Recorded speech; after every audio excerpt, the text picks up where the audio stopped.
Good morning everyone. बैठ जाइए, फटाफट से बैठ जाइए, क्योंकि आज हम चैप्टर रेशियो को दी एंड करने वाले हैं। पांचवा चैप्टर टोटल एफएम में 8 चैप्टर है प्रैक्टिकल, उसमें से 5th चैप्टर आज हम कंप्लीट करने वाले हैं।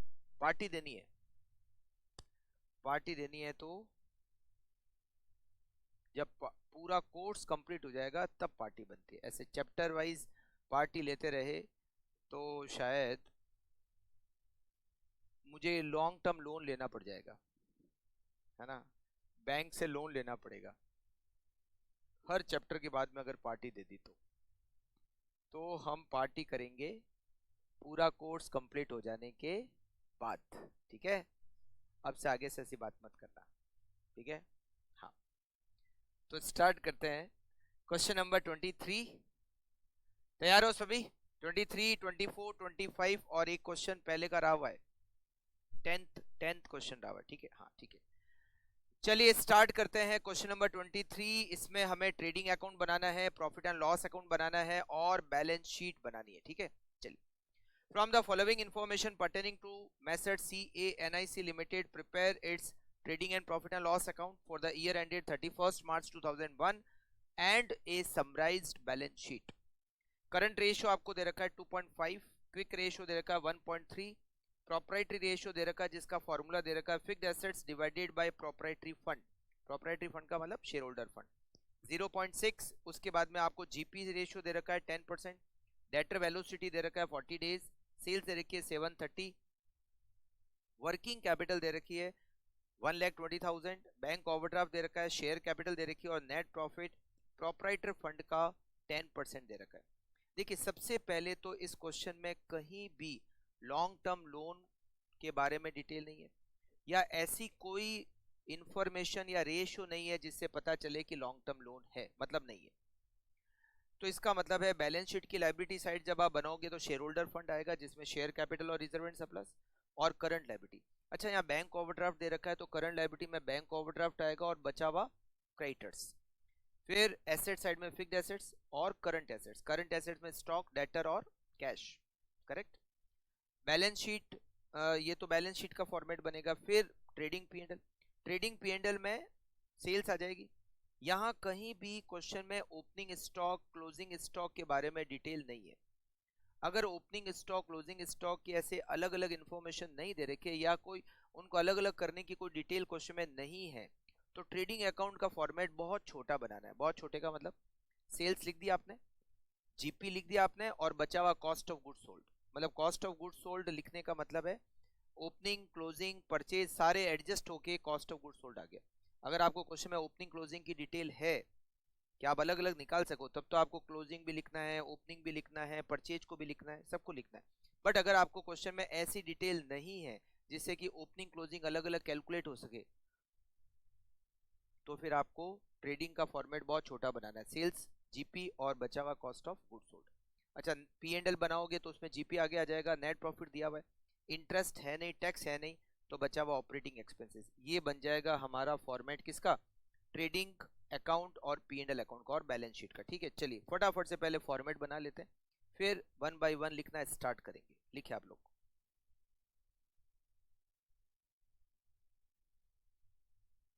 Trading and P and L account for the year ended 31st March 2001।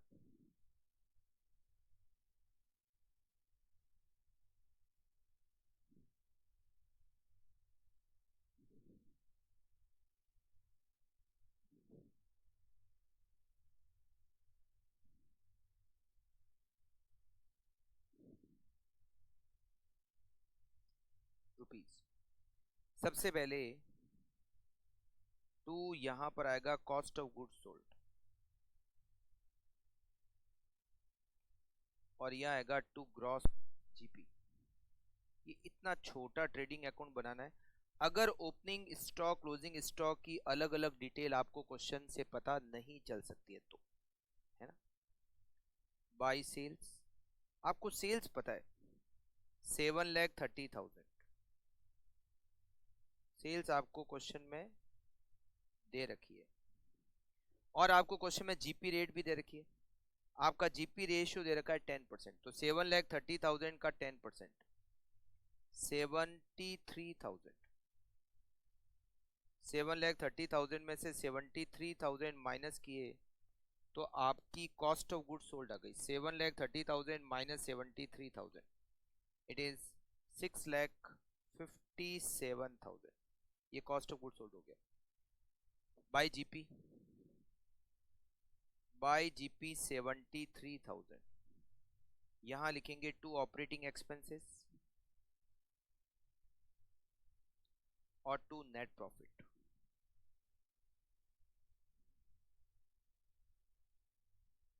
ये आपका पी एंड एल भी बन जाएगा। अब ये दोनों अभी तक हमें पता नहीं है, दोनों में से एक भी अभी तक पता नहीं है। अब आप बनाओगे बैलेंस शीट का format. Balance sheet as on 31st March 2001। Balance sheet का फॉर्मेट बनाओगे एज ऑन 31st March 2001।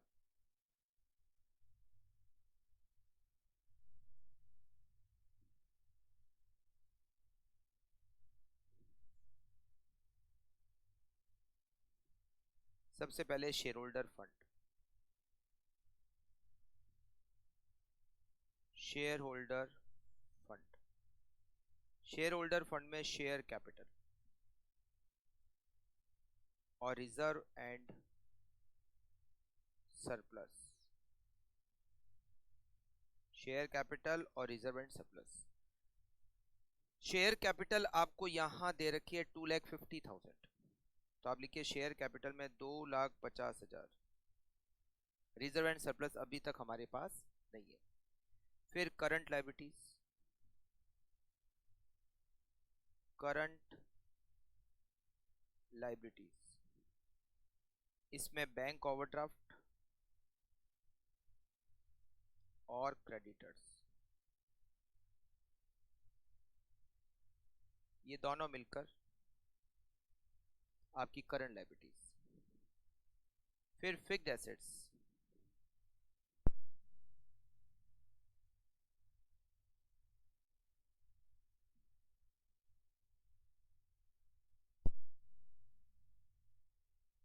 ठीक है, फिक्स्ड एसेट्स और फिर करंट एसेट्स।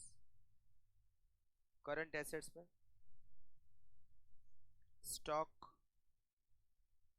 डेटर्स और कैश, और ये आपकी बैलेंस शीट। हमें क्वेश्चन में सेल्स दे रखी है 730, वो तो लिख दिया। बैंक ओवरड्राफ्ट दे रखा है 15,000, वो लिख लेते हैं। Bank overdraft 15,000, correct. फिर हमें क्वेश्चन में शेयर कैपिटल दे रखी है 250, ये भी हमने लिख दी। और एक और अमाउंट दे रखा है, वो है वर्किंग कैपिटल का, विच इज 1,20,000, और हमें करंट रेशियो दिया हुआ है 2.5। तो हम बनाएंगे working note number 1, CA minus CL equals to 2 lakh, मतलब वर्किंग कैपिटल। वर्किंग कैपिटल, अगर करंट लायबिलिटी x है तो current assets 2.5x equals to 1,20,000। 1.5x equals to 1,20,000, x equals to 80,000, और x क्या था? Current liability. तो करंट लायबिलिटी आपकी 80,000 हो गई, और करंट एसेट्स उसका 2.5 गुना 2 लाख हो गई। करंट एसेट्स की टोटल 2 लाख, करंट लायबिलिटी की टोटल 80,000। ये करंट लायबिलिटी की टोटल 80,000, उसमें बैंक ओवरड्राफ्ट है 15,000, तो क्रेडिटर 65,000 बैलेंसिंग फिगर। अच्छा, करंट एसेट की टोटल 2 लाख, 2 लाख रुपए, ठीक। फिर हमें क्वेश्चन में क्विक रेशियो दिया हुआ है 1.3। क्विक रेशियो का formula, quick ratio equals to quick asset divided by current liability. Quick ratio हमें दे रखा है 1.3 equals to quick asset divided by 80,000 current liability. तो हमें इससे क्विक एसेट मिल जाएगी। Quick asset equals to 80,000 multiply by 1.3, 1,04,000 quick asset. और करंट एसेट्स और क्विक एसेट का डिफरेंस स्टॉक। करंट एसेट्स है 2 लाख और क्विक एसेट है 1,04,000, तो 96,000 इज स्टॉक। 96,000 का आपका स्टॉक हो गया। तो हम बैलेंस शीट में 96,000 का स्टॉक लिखेंगे। हाँ, ये एवरेज क्लोजिंग स्टॉक ही है ना। ये वाला तो जो आया क्विक एसेट से जो आया वो क्लोजिंग स्टॉक ही। नहीं, क्लोजिंग स्टॉक ट्रेडिंग अकाउंट में तो लिख दें, फिर ओपनिंग कहाँ से लाएंगे? मैं क्लोजिंग स्टॉक को तो लिख दूं, फिर ओपनिंग जीरो नहीं ले सकते, जीरो नहीं ले सकते, नहीं। ओपनिंग की डिटेल अगर होती तो हम क्लोजिंग भी लिखते, ओपनिंग भी लिखते, फिर तो परचेज बैलेंसिंग फिगर आ जाता। बट यहाँ डिटेल नहीं है हमारे पास, ओपनिंग की डिटेल नहीं है, इसीलिए हमने ट्रेडिंग अकाउंट में सेल्स लिखी और बचा हुआ COGS। हाँ, अगर आपके पास ओपनिंग की डिटेल नहीं है तो क्लोजिंग भी नहीं लिखना है, फिर बचा हुआ कॉस्ट ऑफ गुड्स सोल्ड। हाँ, चलिए इसके बाद में हमें डेटर कलेक्शन पीरियड दे रखा है। डेटर वेलोसिटी मतलब debtor collection period 40 days. Debtor collection period का फॉर्मूला होता है डेटर, यहां कहीं भी नहीं दे रखा है 1 ईयर इक्वल टू 360 डेज, तो 365 divided by debtor turnover ratio, ये डेटर कलेक्शन पीरियड का फॉर्मूला।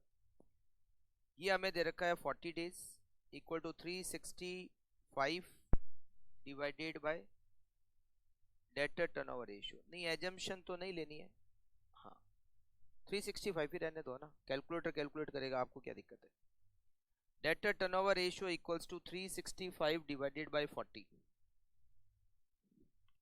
9.125। क्वेश्चन में एजम्पशन दे रखी है तो ठीक है, अदरवाइज तो 365 ही लेना है। डेटर टर्नओवर रेशियो का फॉर्मूला क्या होता है? Credit sales divided by debtor, average debtor, वही डेटर टर्नओवर रेशियो है 9.125। कुछ नहीं दे रखा हो तो पूरी की पूरी सेल्स, क्रेडिट सेल्स लेनी है आपको 7,30,000 divided by debtor, divided by debtors. तो इससे हमें डेटर्स मिल जाएंगे। Debtors equal to 7,30,000 divided by 9.125। देखो बराबर डेटर्स बल्कि राउंड फिगर में मिल गए। हो सकता है तो अगर हम 360 लेते तो शायद राउंड फिगर में नहीं मिलते, नहीं 80,000। तो आपके यहाँ पर डेटर आ गए 80,000, तो बचा हुआ कैश बैलेंसिंग फिगर 2 लाख में से माइनस करेंगे 96,000, माइनस करेंगे 80,000, तो 24,000 आपको मिल जाएगी कैश। करेक्ट। अब यहां पर हमारे को एक डिटेल दे रखी है proprietary ratio, fixed assets divided by proprietary fund. अब जो वर्किंग नोट बनाने जा रहे हैं वो हमने 2-3 बार बना चुके हैं ऑलरेडी पहले भी। Divided by proprietary fund 0.6। अगर मैं प्रोप्राइटरी फंड को x मानूं तो मेरी फिक्स्ड एसेट्स हो जाएगी 0.6x। प्रोप्राइटरी फंड मतलब share holder fund plus current liability मिलकर लायबिलिटी साइड, और fixed assets plus current assets मिलकर एसेट साइड। प्रोप्राइटरी फंड आपको क्या दे रखा, आपने क्या माना x।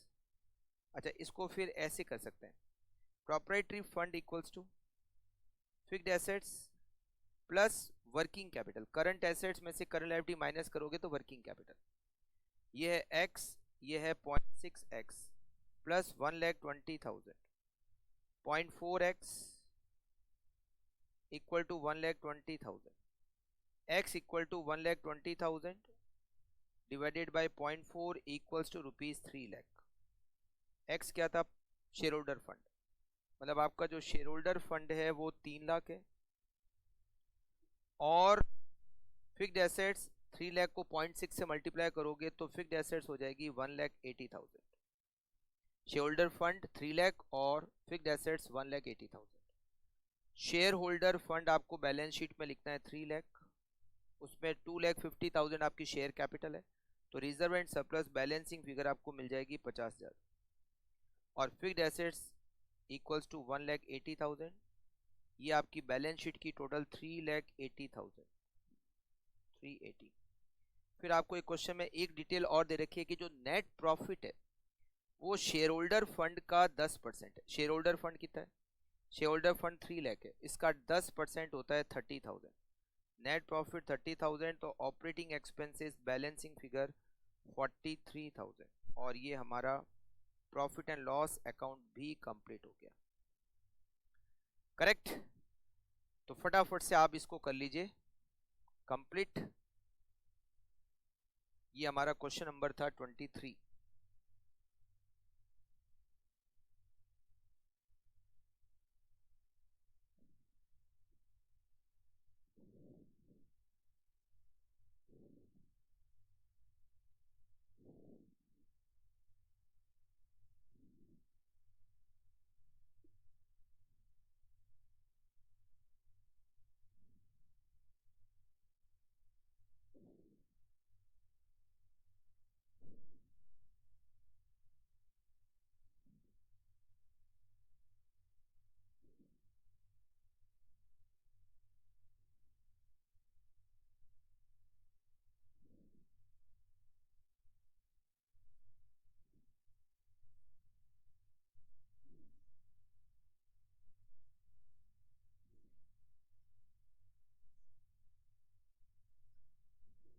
बिल्कुल नोट कर लीजिए आप लोग।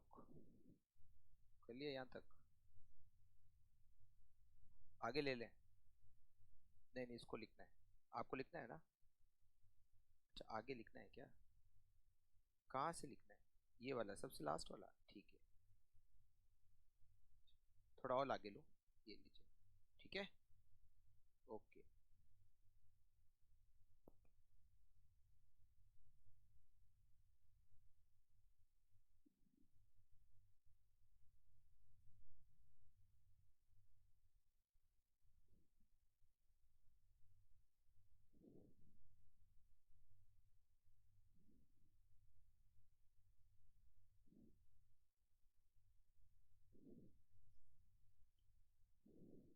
ओके, आगे चले क्या? मैनेजमेंट अकाउंटिंग का बैच स्टार्ट हो चुका है ना? हाँ, 2 दिन हो गए। मैनेजमेंट अकाउंटिंग का बैच स्टार्ट हो चुका है, 2 दिन हो चुके हैं। और ये जो आपका एफएम का क्लास है उसके 1 घंटे बाद, जब एंड होता है उसके 1 घंटे बाद उसका टाइमिंग है। वो सारी क्लासेस यूट्यूब पर नहीं आएगी, नहीं नहीं नहीं, केवल फाइनेंशियल मैनेजमेंट की सारी क्लासेस यूट्यूब पर आपको मिल जाएगी। मैनेजमेंट अकाउंटिंग यूट्यूब पे नहीं आएगा। हाँ, डेमो क्लास जरूर डाल देंगे, 3-4 डेमो क्लास मैं जरूर यूट्यूब पे डाल दूंगा, बट वो अगर आप या तो क्लास में हो या फिर आपको उसको परचेज करना पड़ेगा। फीस बहुत कम ही है, ठीक है ना? हाँ, फीस उसकी ये मैनेजमेंट अकाउंटिंग की 3,000 है with notes. With notes management accounting की जो फीस है वो 3,000 है। क्लास में ज़्यादा है फीस, इम्प्लाइड है कि क्लास की फीस तो ज़्यादा ही है। क्लास की फीस उसकी 6,000 है, बट अगर आप ऑनलाइन परचेज करते हो तो उसकी फीस 3,000 है। आप ऑनलाइन परचेज कर सकते हो क्योंकि ऑलरेडी बैच में नंबर ऑफ स्टूडेंट पूरे हो चुके हैं, तो आप ऑनलाइन परचेज कर लीजिए। एक ही बात है, यही क्लास जो आप पढ़ रहे हो यही आपको वीडियो में भी मिलेगी, सेम टू सेम। उसमें बल्कि आप आराम से धीरा तेज जैसे भी करके अपनी कन्वीनियंस के हिसाब से भी पढ़ सकते हो। हाँ, ठीक है। मैनेजमेंट अकाउंटिंग में कितनी क्लासेस है? मैनेजमेंट अकाउंटिंग में approximately 80 to 100 hours, almost 80 to 100 hours. हाँ, श्योर, 80 to 100 आवर्स की क्लासेस होगी, करीब करीब। उसमें भी बुक मिलेगी, जैसा इसमें बुक है उसमें भी वैसे के वैसे बुक मिलेगी आपको, बिल्कुल बुक मिलेगी, वही प्रैक्टिस की, सेम टू सेम जैसा एफए में आप कर रहे हो वैसा ही मैनेजमेंट अकाउंटिंग में। हाँ, बैच में आई थिंक जगह मेरे ख्याल से तो नहीं है, रजिस्टर्ड हो चुके हैं पूरे, शायद 2 या 3 बच्चों की जगह होगी, तो आप देख लेना, ऑफिस में बात कर लेना आप, ठीक है। हाँ, चलिए स्टार्ट करते हैं। फालतू का टाइम खराब कर दिया यार तूने, रुक जा। अगर आपको कुछ भी पता करना हो तो ऑफिस में पता कर लो, ठीक है। स्टार्ट करते हैं क्वेश्चन नंबर 24। आज हमें ये चैप्टर खत्म करना है, ठीक है। 24, 25 और वो कौन सा क्वेश्चन था, 10th। Yes, question number 24। Yes, start करते हैं question number 24। You are given the following figure worked out from the profit and loss account and balance sheet of Z Limited relating to the year 2013-14. Prepare the balance sheet. आपको P&L बनाना है और आपको balance sheet भी बनानी है, नहीं sorry, केवल balance sheet बनानी है, मतलब ये जो डिटेल है वो P&L और बैलेंस शीट से ले रखी है, बनानी केवल बैलेंस शीट ही है। चलिए, अच्छा क्वेश्चन है, ध्यान से समझिएगा। Fixed assets net after 30% depreciation, ये जो फिक्स्ड एसेट्स है 10,50,000, ये डेप्रीसिएशन माइनस करने के बाद है। इसका मतलब है वैसे भी हम जो बैलेंस शीट में फिक्स्ड एसेट्स दिखाते हैं वो आफ्टर डेप्रीसिएशन ही होता है, तो 10,50,000 बता भाई, बोल क्या कहना है।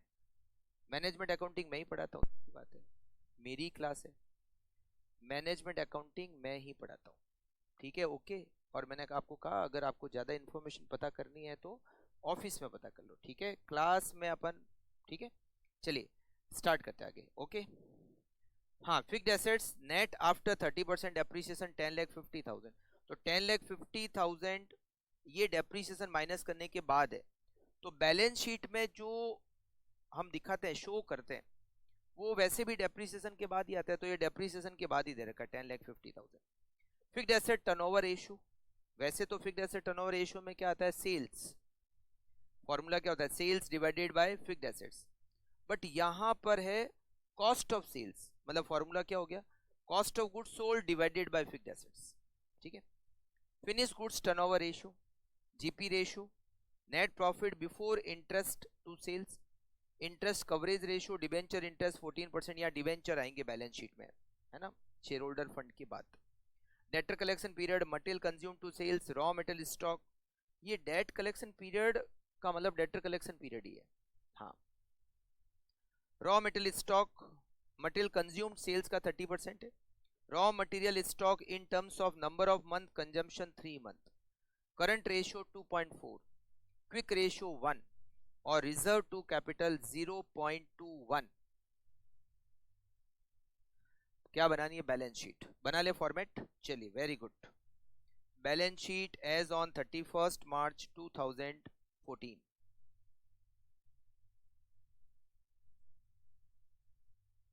Balance sheet as on 31 March 2014।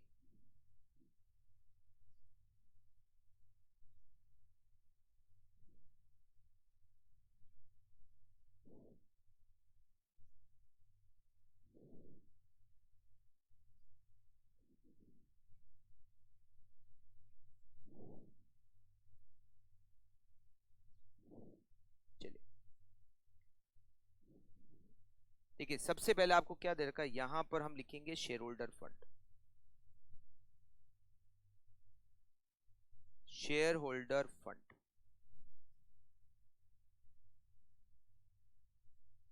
Share capital और रिजर्व एंड सरप्लस, ठीक है। फिर 14% डिबेंचर, 14% डिबेंचर, फिर करंट लायबिलिटीज, करंट लायबिलिटीज में किसी भी तरह का बाइफर्केशन नहीं दे रखा है तो करंट लायबिलिटीज, ठीक है। हाँ, फिर कुछ बाइफर्केशन है नहीं तो कैसे करोगे। फिक्स्ड एसेट्स, फिक्स्ड एसेट्स आपको सबसे पहले फिक्स्ड एसेट्स का अमाउंट ही दिया हुआ है, कितना है फिक्स्ड एसेट्स का अमाउंट दे रखा है 10,50,000, तो ये तो लिख ही लो, कुछ तो नंबर आ जाए, कुछ तो नंबर। कितने आएंगे इससे? मतलब तो सीरियस हो गया? मतलब तेरे को इतना ही लिख के आना है क्या? हाँ, तो मजाक की बात है, इतने से लिखने से कैसे नंबर आएंगे? Fixed assets 10,50,000। इमोशनल नहीं होना है, ठीक है? करंट एसेट्स,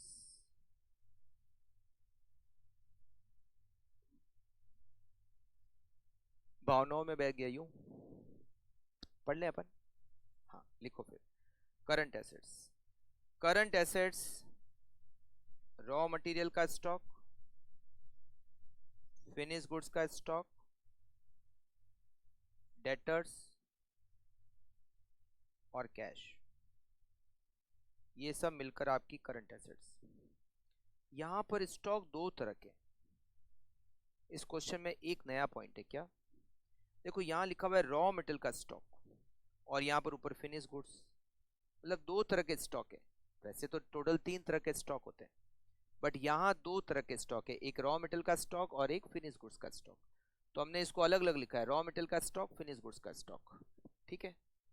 ओके, सबसे पहले वर्किंग नोट नंबर 1, हमें फिक्स्ड एसेट्स टर्नओवर रेशियो दिया हुआ है। फिक्स्ड एसेट टर्नओवर रेशियो में वैसे तो सेल्स आती है, फिक्स्ड एसेट्स टर्नओवर रेशियो में वैसे तो सेल्स आती है, बट यहाँ पर लिखा हुआ है कॉस्ट ऑफ गुड्स सोल्ड। तो फॉर्मूला हो गया cost of goods sold divided by fixed asset. Cost of sales और कॉस्ट ऑफ गुड्स सोल्ड एक ही होता है अकाउंट्स में। हाँ, तो फिक्स्ड एसेट टर्नओवर रेशियो कितना है यहाँ पर? ये है 2, तो यहाँ लिखेंगे 2 equals to cost of goods sold हमें नहीं पता, बट हमें फिक्स्ड एसेट्स पता है 10,50,000। तो cost of goods sold equals to ₹21,00,000। आपकी कॉस्ट ऑफ गुड्स सोल्ड 21,00,000 हो गई। जीपी रेट हमें क्वेश्चन में दे रखी है 25%, मतलब cost of goods sold is equal to 75%। तो हम इसे सेल्स कैलकुलेट कर सकते हैं। ये जो 21,00,000 कॉस्ट ऑफ गुड्स सोल्ड है ये 75% है, तो 21,00,000 डिवाइडेड बाय 75%, आपकी सेल्स हो गई 28 लाख रुपए, 28,00,000 आपकी सेल्स हो गई। Working note number second, working note second, यहां आपको दे रखा है finish goods turnover ratio 6, finish goods turnover ratio equals to cost of goods sold divided by finish goods stock. ये फिनिश गुड्स टर्नओवर रेशियो है।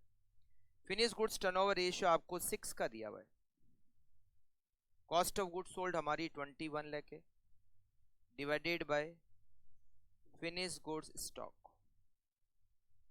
Finish goods stock equals to 21,00,000 divided by 6, 3,50,000, 3.5 lakh finish goods का stock. तो हम balance sheet में finish goods का stock लिखेंगे 3,50,000। ये अलग से हमने लिखा फिनिश गुड्स का स्टॉक क्योंकि यहाँ दो स्टॉक है, रॉ मटेरियल का भी है और फिनिश गुड्स का भी, इसलिए लिखा है स्पेसिफिकली फिनिश गुड्स स्टॉक। फिर इसके बाद में वर्किंग नोट नंबर 3, हमें यहां पर net profit before interest, net profit before interest का मतलब हो गया net profit before interest and tax, मतलब ईबीआईटी। ईबीआईटी सेल्स का 16% है, मतलब बिफोर इंटरेस्ट है तो ऑब्वियस है बिफोर टैक्स भी हुआ है ना, क्योंकि टैक्स तो बाद में लेस होता है, पहले इंटरेस्ट माइनस होता है। तो ईबीआईटी सेल्स का 16% है। आपकी सेल्स कितनी है? आपकी सेल्स है 28 लाख, उसका 16% EBIT, 28 lakh multiply by 16%, EBIT 4,48,000। फिर हम लिखेंगे interest coverage ratio, interest coverage ratio, जिसका फॉर्मूला होता है EBIT divided by interest. Interest coverage ratio आपको दे रखा है 8 का, तो 8 equals to 4,48,000 divided by interest. Interest equals to 4,48,000 divided by 8, 56,000 interest. Debenture पर इंटरेस्ट की रेट दे रखी है 14%। डिबेंचर पर इंटरेस्ट की रेट क्या दे रखी है? 14%। तो हम इससे डिबेंचर का अमाउंट निकाल सकते हैं। Debenture equals to 56,000 divided by 14%, rupees 4 lakh. Debenture 4 lakh के हो गए, तो यहां पर बैलेंस शीट में डिबेंचर 4 लाख के, ये हो गया 4 लाख के डिबेंचर। ओके,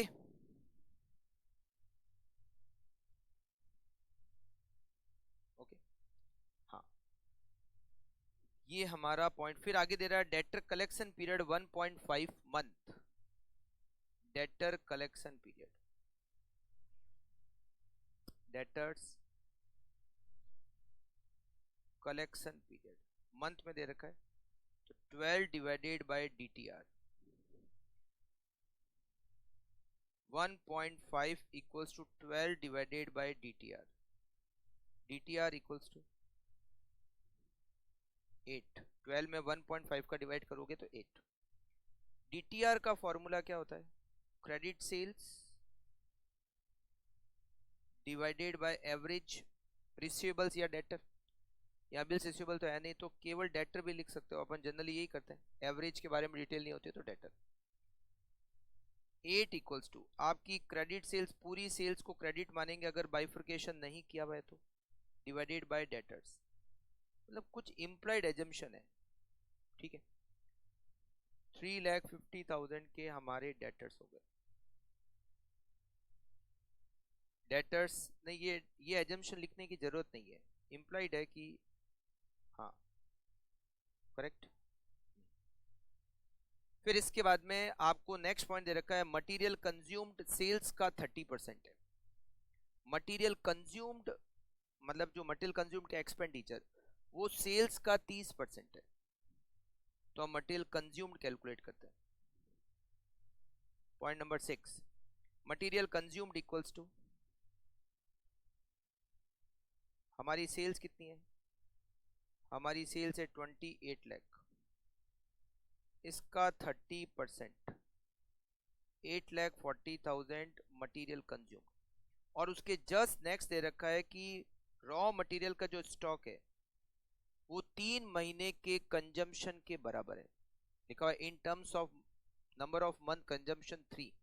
मतलब जो रॉ मटेरियल का स्टॉक है कितना है? 3 महीने के कंजम्पशन के बराबर है। आपने रॉ मटेरियल कितना कंज्यूम किया? 8,40,000। ये 12 महीने का है, तो 3 महीने का कितना होता है? 2,10,000। Means raw material stock is 2,10,000। तो आपको यहाँ बैलेंस शीट में रॉ मटेरियल का स्टॉक लिखना है 2,10,000 रुपए, ठीक है। ये आपका मटेरियल कंज्यूम भी हो गया। कौन सा वाला पॉइंट? ये वापस समझो, रॉ मटेरियल का स्टॉक। हाँ देखो, समझो आप, देखो यहाँ पर क्या लिखा हुआ है, रॉ मटेरियल का स्टॉक कितना है इन terms of number of month consumption 3। मतलब रॉ मटेरियल का जो स्टॉक है वो 3 महीने के कंजम्पशन जितना है। तो पहले हमने 1 साल का कंजम्पशन निकाला, कैसे निकाला? मटेरियल कंज्यूम्ड सेल्स का 30% है, ठीक है। सेल्स कितनी है? 28 लाख। 28 लाख का 30% raw material consumed equals to 8,40,000। 8,40,000 is raw material consumed for 1 year.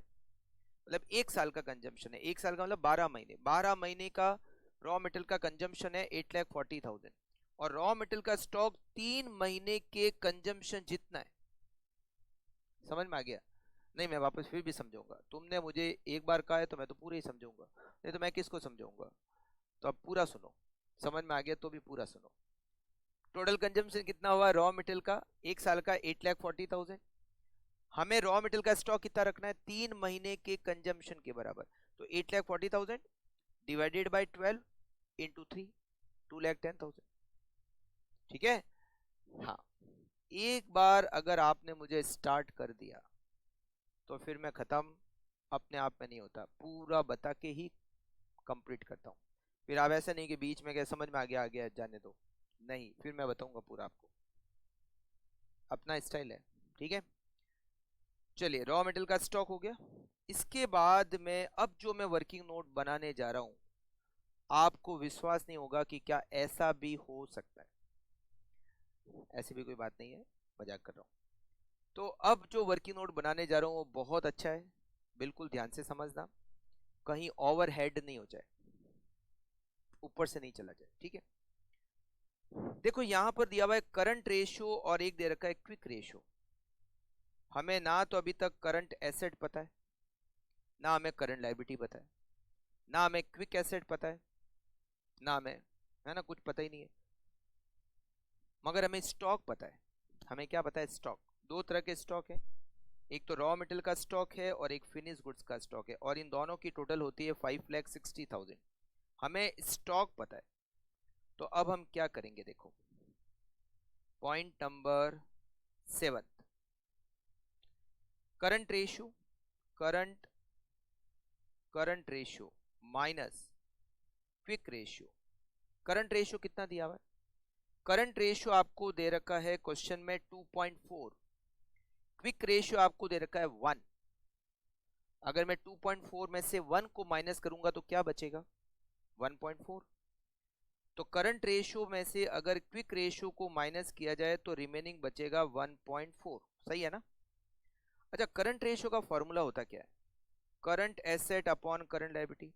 तो मैं करंट रेशियो की जगह current assets upon current liability लिख सकता हूं।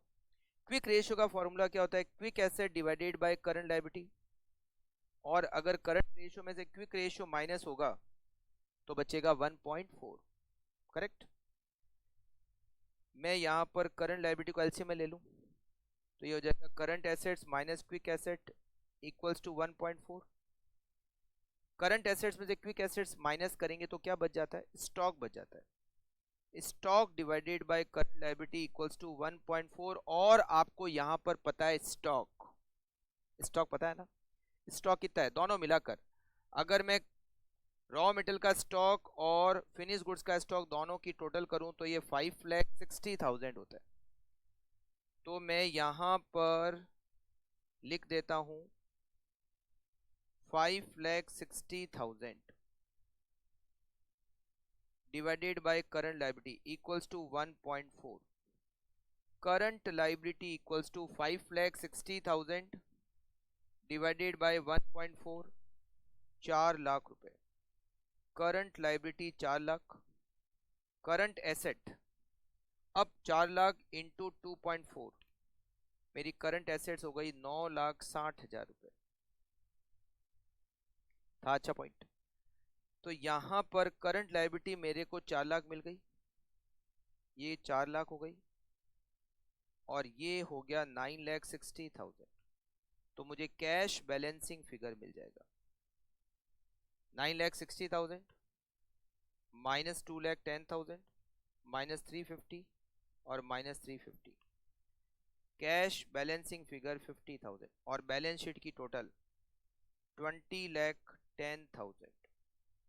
20,10,000 बैलेंस शीट की टोटल, 20,10,000 माइनस 8 लाख, तो आपका शेयर होल्डर फंड हो गया 12,10,000। 12,10,000 आपका शेयर होल्डर फंड हो गया। और शेयर होल्डर फंड में क्या क्या है, शेयर कैपिटल और रिजर्व एंड सरप्लस है। और यहां पर सबसे लास्ट में दे रखा है reserve to capital 0.21। Reserve to capital का मतलब क्या होता है, रिजर्व डिवाइडेड बाय कैपिटल, ये 0.21 है। हम इसको एक और तरीके से भी लिख सकते हैं, कैसे बताएं, रिजर्व इज टू कैपिटल। ये कैपिटल का 1 मान लो तो रिजर्व हो जाएगा 0.21, मतलब जिसमें डिवाइड हो रहा है, जिसका डिवाइड हो रहा है उसको 1 मान लो तो वो 0.21 हो जाएगा। रिजर्व और कैपिटल दोनों की टोटल मिलाकर हमें पता है शेयर होल्डर फंड, जो कि 12,10,000 है। तो उसमें रिजर्व कितना हो जाएगा और कैपिटल कितनी हो जाएगी? Reserve 12,10,000 into 0.21 divided by 1.21, 2,10,000। और शेयर कैपिटल, हाँ 10 lakh, correct. 12,10,000 multiply by 1 divided by 1.21, 10 lakh. Share capital 10 lakh. तो आपकी शेयर कैपिटल तो हो जाएगी 10 लाख रुपए, और आपका रिजर्व हो जाएगा 2,10,000, और ये दोनों मिला के 12,10, और ये आपकी बैलेंस शीट हो गई तैयार। करेक्ट। अब आप इसको कर लीजिए कंप्लीट, जहां जहां भी आपके पेंडिंग है। बहुत अच्छा क्वेश्चन था। दो तरह के स्टॉक थे, और वो जो current ratio minus quick ratio करके हमने जो फॉर्मूला बनाया वो बहुत अच्छा था।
बस दो ही तो क्वेश्चन बाकी है। हाँ ठीक है।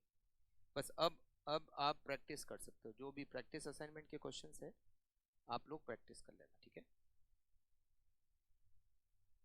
बिल्कुल।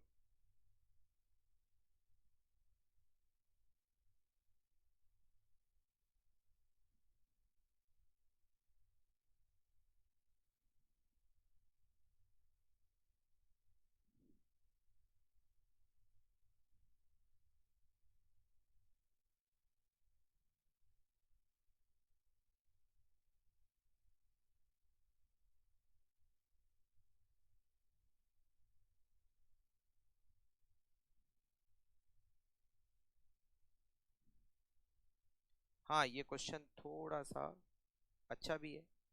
इस टाइप के क्वेश्चंस, देखिए क्वेश्चंस तो थोड़े अपने नॉर्मल लेवल के आते हैं, बट फिर भी मैंने एक दो अच्छे क्वेश्चंस भी इसलिए दिए जिससे कि आप, अगर भारी भी क्वेश्चन आ जाए एग्जाम में तो हमारी प्रैक्टिस ठीक रहेगी। कभी बाई चांस इंस्टीट्यूट का मूड थोड़ा सा ठीक नहीं था कि ये ले अब कर, तो हमने कहा चल हमारी तैयारी तो यहाँ तक है, कोई बात नहीं, कर लेंगे।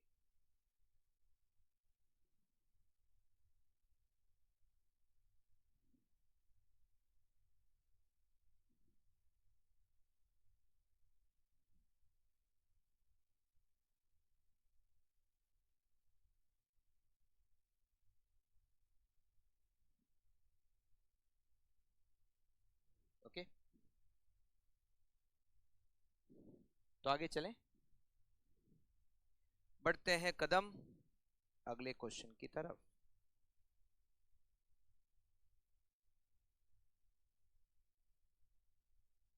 Question number 25। From the following information, prepare the balance sheet of XYZ Company Limited. Paid up capital मतलब वही share capital, plant and machinery, plant and machinery दे रखी है, total sales, GP ratio, annual credit sales, current ratio, inventory turnover ratio, fixed asset turnover ratio, sales return, average collection period, bank credit का मतलब bank overdraft, to trade credit to cash to inventory 1:15, और total डेप्ट का मतलब डेप्ट plus current liability. Total डेप्ट में डेप्ट भी आता है और करंट लायबिलिटी भी आता है। ये जो टोटल डेप्ट है, जैसे पहले आ चुका है, डेप्ट plus current liability equals to total डेब्ट टू करंट लायबिलिटी 3। देखो यहाँ पर आपको कहीं भी लोन के बारे में कुछ नहीं डिटेल है, हाँ है ना, ये सॉरी ये टोटल डेब्ट है ना, तो डेब्ट है ना, करेक्ट करेक्ट। तो बैलेंस शीट की लायबिलिटी साइड में शेयर होल्डर फंड में उसमें शेयर कैपिटल और रिजर्व एंड सरप्लस, फिर डेब्ट आएगा लॉन्ग टर्म डेब्ट, और फिर करंट लायबिलिटी। करंट लायबिलिटी में बैंक ओवरड्राफ्ट और creditor. Fixed assets, current assets में स्टॉक, डेटर, कैश। अच्छा यहाँ पर प्लांट एंड मशीनरी दे रखी है, तो फिक्स्ड एसेट्स में बाइफर्केशन होगा, एक तो प्लांट एंड मशीनरी और एक हो जाएगा अदर, मतलब टोटल फिक्स्ड एसेट्स में से एक तो हो गई प्लांट एंड मशीनरी और बाकी जो बचा वो अदर फिक्स्ड एसेट्स। हाँ तो चलिए बैलेंस शीट बनाते हैं, डेट वगैरह नहीं दे रखी है, सीधा लिख दो balance sheet. Balance sheet of XYZ company limited, XYZ company limited. Format बना लेते हैं सबसे पहले तो।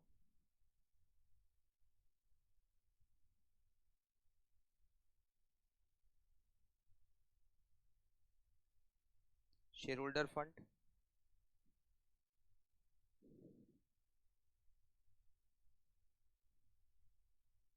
शेयर होल्डर फंड, उसमें इक्विटी शेयर कैपिटल और रिजर्व एंड सरप्लस,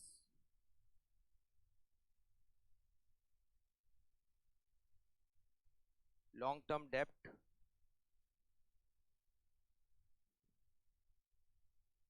और फिर करंट लायबिलिटीज।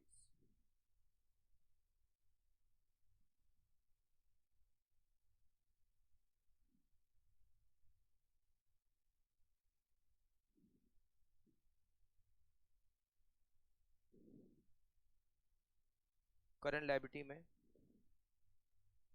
बैंक ओवरड्राफ्ट और क्रेडिटर।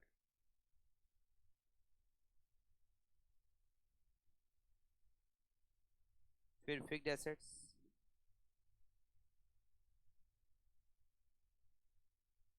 प्लांट एंड मशीनरी और others. Plant and machinery 1,25,000,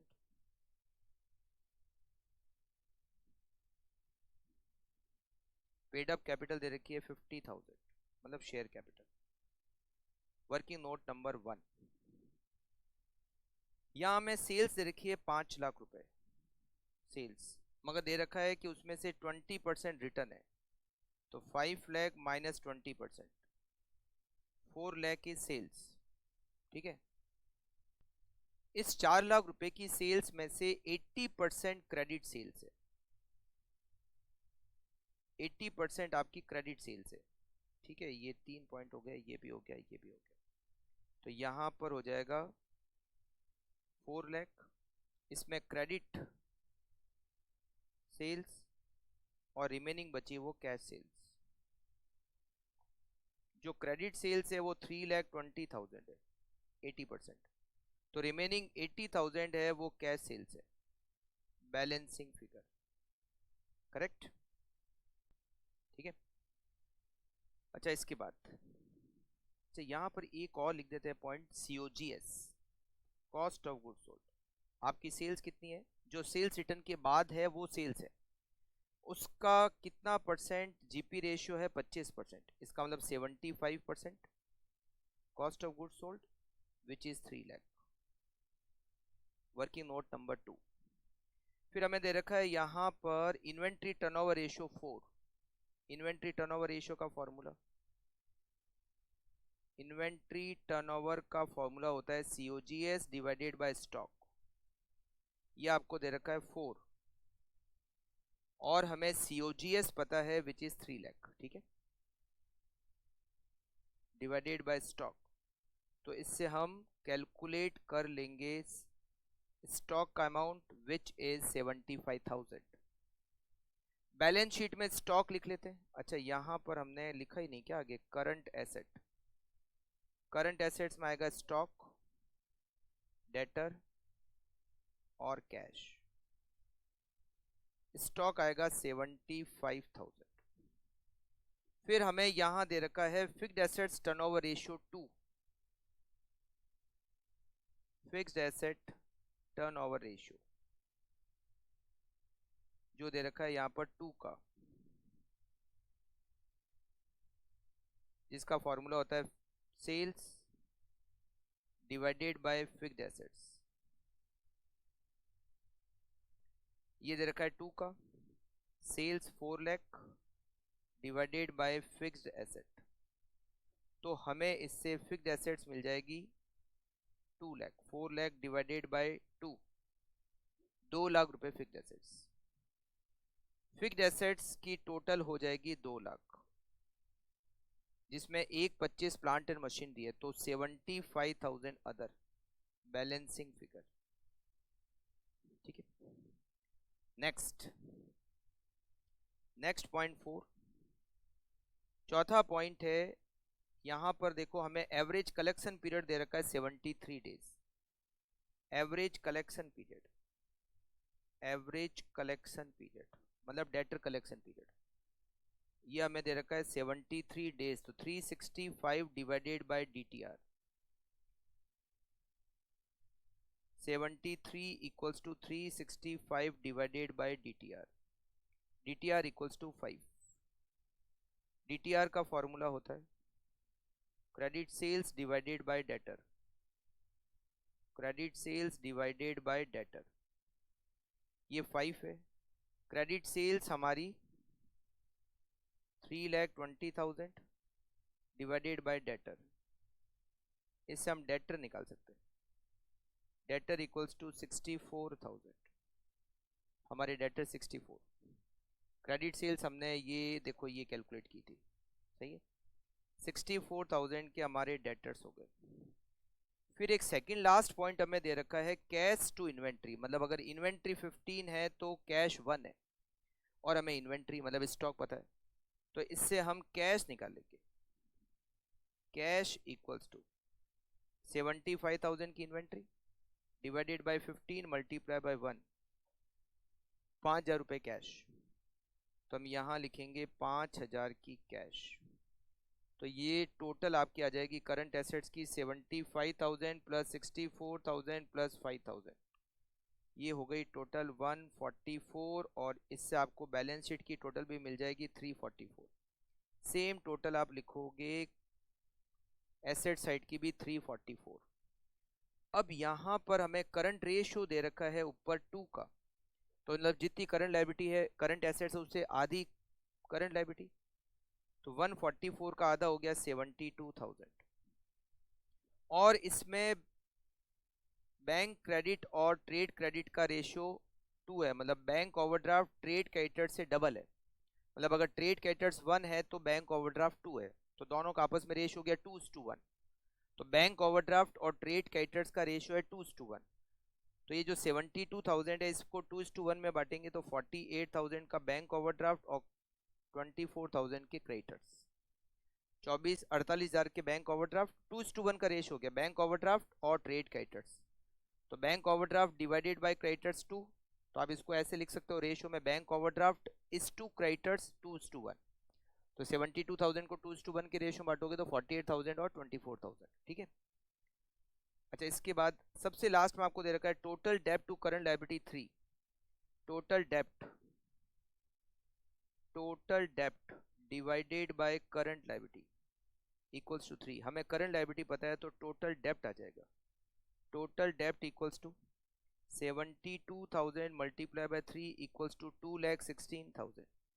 total डेब्ट में करंट लायबिलिटी और डेब्ट दोनों आते हैं, हमें करंट लायबिलिटी पता है 72,000, तो डेब्ट बैलेंसिंग फिगर 144, बैलेंसिंग फिगर डेब्ट का मतलब लॉन्ग टर्म डेब्ट, तो 1,44,000 आपको लॉन्ग टर्म डेब्ट आ जाएगा, तो आपको share holder fund balancing figure आ जाएगा, टोटल 344 होती है, 344 में से आप माइनस करोगे करंट लायबिलिटी 72 माइनस करोगे 144 का डेब्ट, तो 1,28,000 इज शेयर होल्डर फंड, और इसमें से 50,000 माइनस करोगे शेयर कैपिटल, तो reserve and surplus balancing figure आ जाएगा 78,000, और ये हमारी बैलेंस शीट हो गई कंप्लीट। और ये हमारा क्वेश्चन नंबर 25 का आंसर भी कंप्लीट हो गया। आप इसको फटाफट से कंप्लीट कर लीजिए, फिर हम इसके बाद में करने वाले हैं लास्ट क्वेश्चन जो बचा हुआ है 10th। अच्छा, कुछ स्टूडेंट कर चुके हैं 10th को, वेरी गुड, चलो कोई बात नहीं, बहुत अच्छी बात है, कर लिया तो। हाँ, इजी चैप्टर है, मतलब ऐसा कुछ प्रैक्टिस का चैप्टर है। आप अगर इस चैप्टर की अच्छी प्रैक्टिस करोगे, एक दो बार क्वेश्चन आपने हाथ से कर लिए, तो फिर ये चैप्टर कहीं नहीं जाना है। बट आप सोचो कि बस क्लास में किया है और घर पे जाके बिल्कुल भी प्रैक्टिस नहीं करे और रेशियो के अंदर आज से हम तो महारथी हो गए, तो ऐसा कुछ भी नहीं है। आपको प्रैक्टिस करनी पड़ेगी इस चैप्टर की। प्रैक्टिस करोगे उतना आपका ये चैप्टर अच्छा हो जाएगा।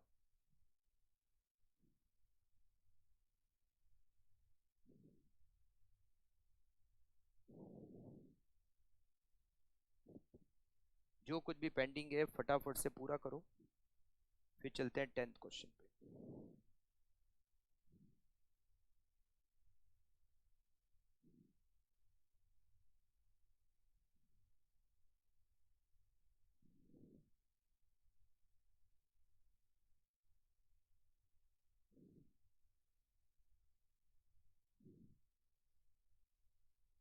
क्या कहना है?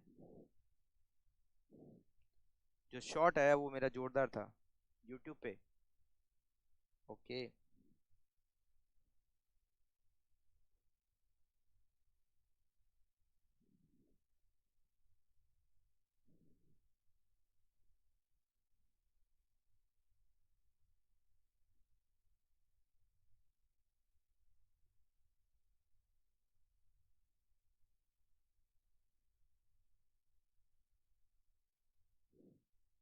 ओके, चलिए देखते हैं क्वेश्चन नंबर 10th।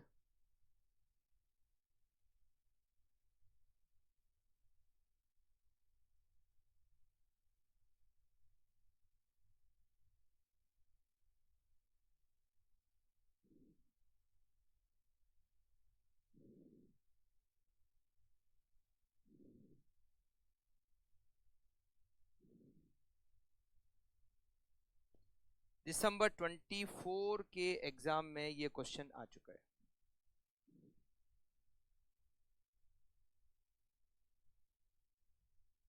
दिसंबर 24 अटेम्प्ट में ही आ चुका है। The following information is available about Boxa company. क्या गजब नाम है। अकाउंट पेबल, मतलब जो होते क्रेडिटर्स होते हैं 100 लाख। फिर आपको दे रखा है account receivable 50.48 lakh. Average inventory 300 lakh. Cash और बिल्डिंग आपको नहीं दे रखी है, बिल्डिंग और कैश क्वेश्चन मार्क लिखा है। कैश दे रखी है 50 lakh. Cost of goods sold 800 lakh. EBIT 180 lakh. Long term bonds मतलब वही loan 250 lakh. Rate of interest 10%। Price per share, एक शेयर की market price. Price earning ratio 18। Share holder equity नहीं पता, मतलब share holder fund. Total assets दे रखी है 1000 लाख। टोटल सेल्स आपको दे रखी है 1250 लाख। और कैश सेल्स आपको दे रखी है 100 लाख। टोटल सेल्स में से 100 लाख की कैश सेल्स से बाकी की क्रेडिट सेल्स हो गई। You are required to calculate the following days sales outstanding, मतलब debtor collection period.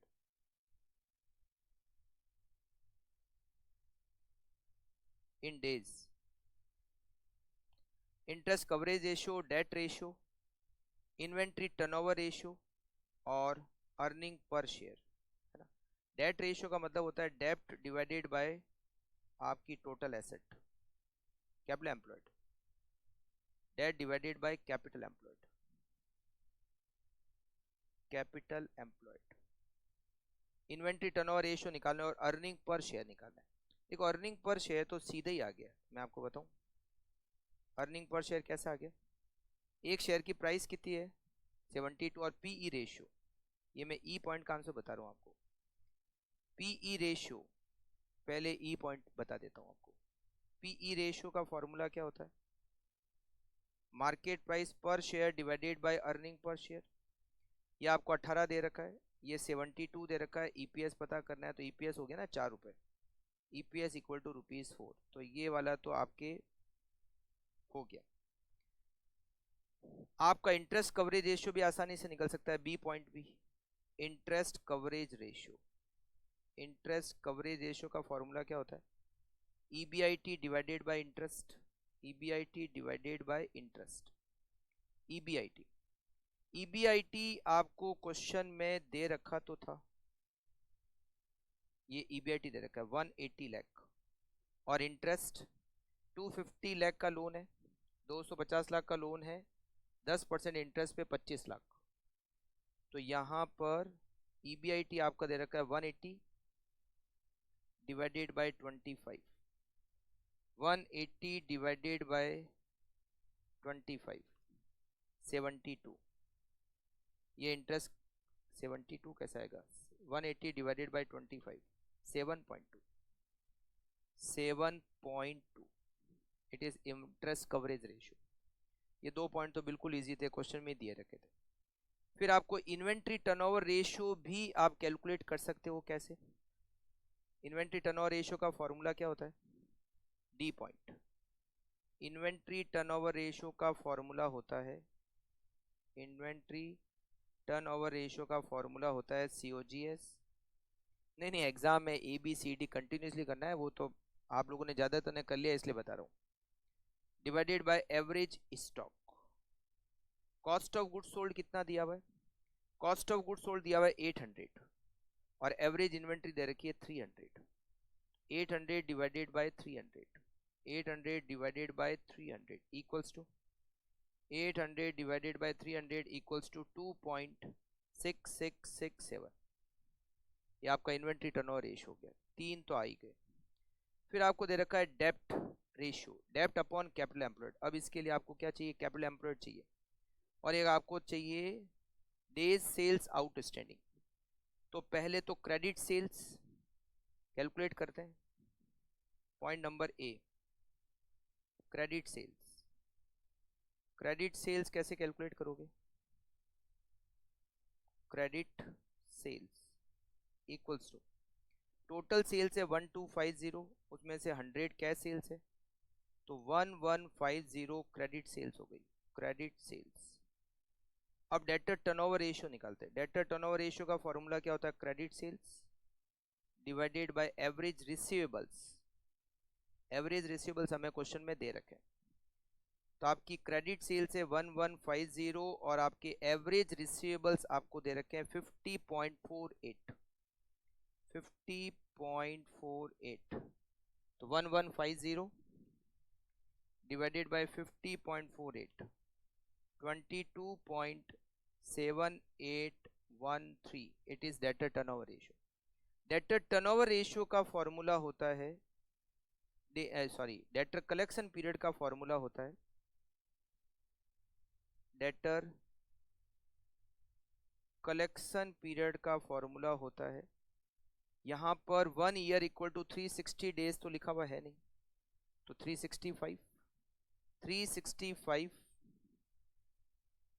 Divided by 22.7813।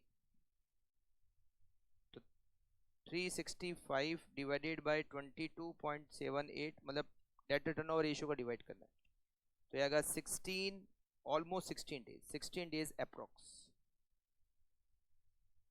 इसके बाद में हमें पॉइंट नंबर 1 और कैलकुलेट करना है C, और वो पॉइंट है आपका डेट रेशियो। डेट रेशियो का फॉर्मूला था डेप्ट upon capital employed.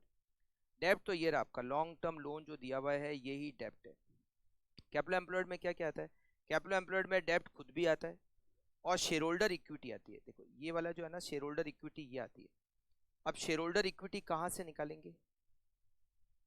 Share holder equity total liabilities दे, टोटल एसेट्स दे रखी है, जो टोटल एसेट्स दे रखी है वही टोटल लाइबिलिटी साइड हो गई, टोटल लाइबिलिटी साइड। और वो आपको यहां क्वेश्चन में दे रखी है 1000 लाख, 1000 लाख, 1000 लाख। अगर मैं इसमें से करंट लाइबिलिटी माइनस कर दूं, करंट लाइबिलिटी, और यहाँ करंट लायबिलिटी में एक ही दे रखा और वो है account payable which is 100 lakh. अगर मैं इसमें से करंट लायबिलिटी माइनस कर दूं तो पीछे क्या बचेगा, 900 लाख। वो हो गया शेयर होल्डर फंड और लॉन्ग टर्म लोन, मतलब ये हो गया कैपिटल एम्प्लॉयड। कैपिटल एम्प्लॉयड तो debt ratio equals to debt ratio,